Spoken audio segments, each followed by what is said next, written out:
बाग आज़ाद कश्मीर और गिरदोनवा में दूसरे रोज भी बारिश का सिलसिला जारी है। नदी नालों में तुग़यानी, रास्ते बंद, लैंडस्लाइडिंग के खदशात के पेश नज़र तालीमी इदारों में तातील का ऐलान कर दिया गया।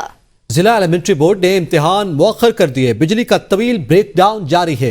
जिला इंतजामिया हाई अलर्ट है। नालों के अतराफ में दफा 144 नाफिज है। और आपको बता रहे हैं कि इस वक्त ये मौसमी सूरत हाल है। मजीद जानते हैं अपने नुमाइंदे गुलनवाज खान से। जी गुलनवाज, बताइएगा। भर की तरह बाग में भी गुज़श्ता 2 रोज़ से बारिश का सिलसिला जारी है।